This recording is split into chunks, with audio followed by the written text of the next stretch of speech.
they had three major policies that were going to be followed. First, Lucifer says, we have to make sure that people, humans, get to believe that Satan and his angels do not really exist. You know, Roger, that's interesting because a recent research study report that I read indicated that in a national survey, I believe it's over 75% of people do not really believe in a real tangible devil. But there is one. Oh, yeah.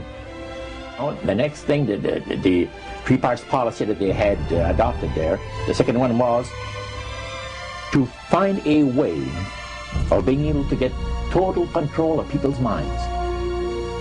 And that would be done by taking hypnotism out of the realm of the occult and introduce it as a new science for the benefit of mankind.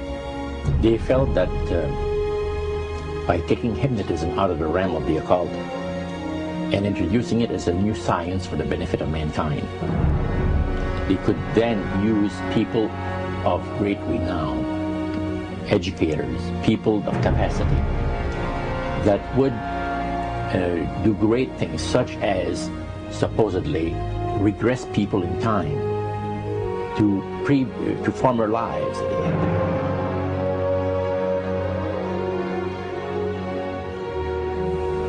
And of course, after the session is over, the person would not know a thing about ancient history. And the person she or he has talked about performing, certain deeds, let's say 3,000 or 4,000 years ago.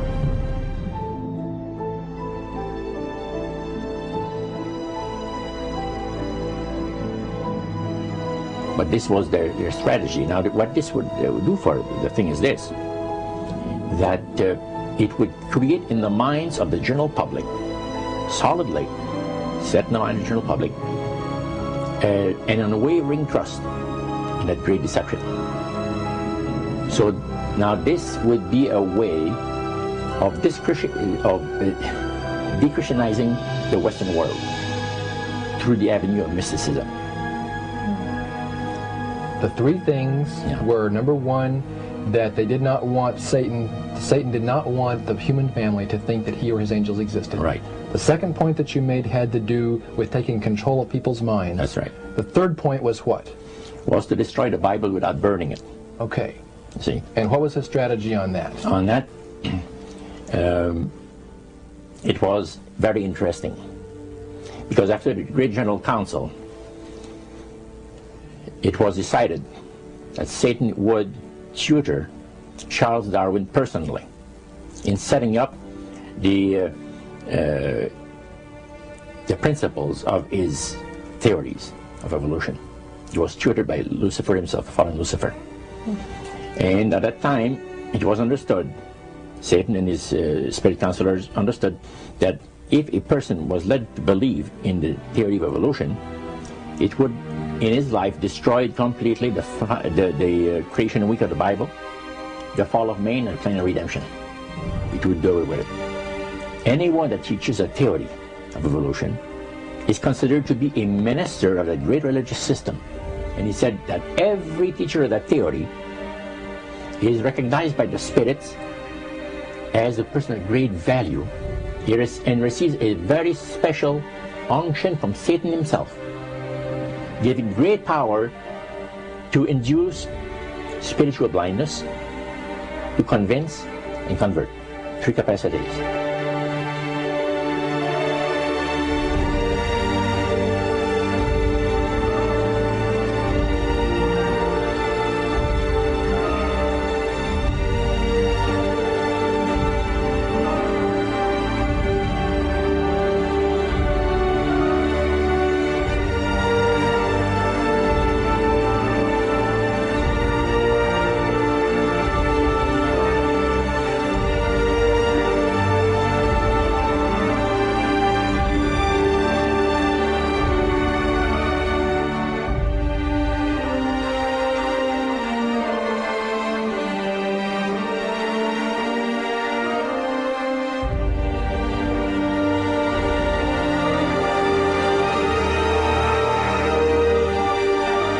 This is the grain plane, the master's grain plane. for harvesting the nations, for harvesting the multitudes of the earth into his cause, just before the close of the great controversy between the forces of good and evil. It's going to be done in a unique manner.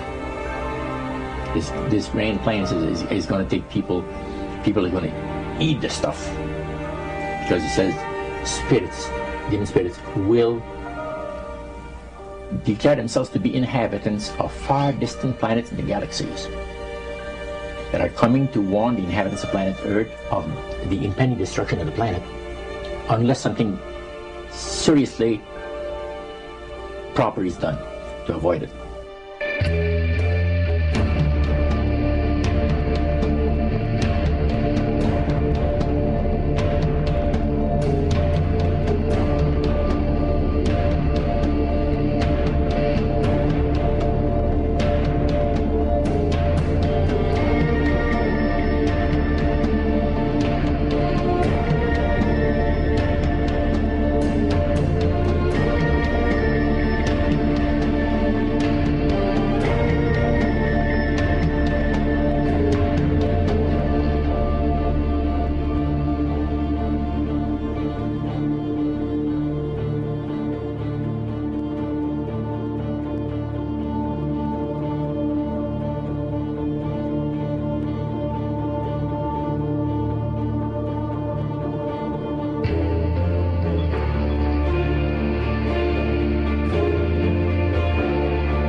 Metaphor. If you think about Aladdin and his lamp, you've probably heard of that one. The genie always says one thing. Your wish is my command. You know, the universe is this great genie, and your conscious mind is Aladdin. It formulates the intention of what you choose for your life.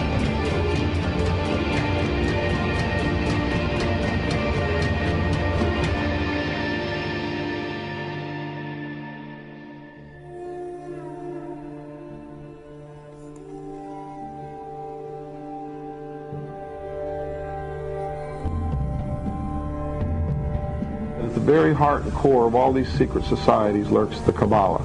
It is a method of encoding information through a system of mathematics and numbers. These people that belong to the secret societies never dared to write down in any language what they knew, what it was that they were guarding, because then someone could steal it and then the secret would be out. So they took this knowledge and they made it occult through a system of encoding, encryption, one of which is mathematics, numbers. Another is architecture. Everybody wonder, why do they have a fraternal organization called the Freemasons? Aren't those the guys that build walls? You bet they do.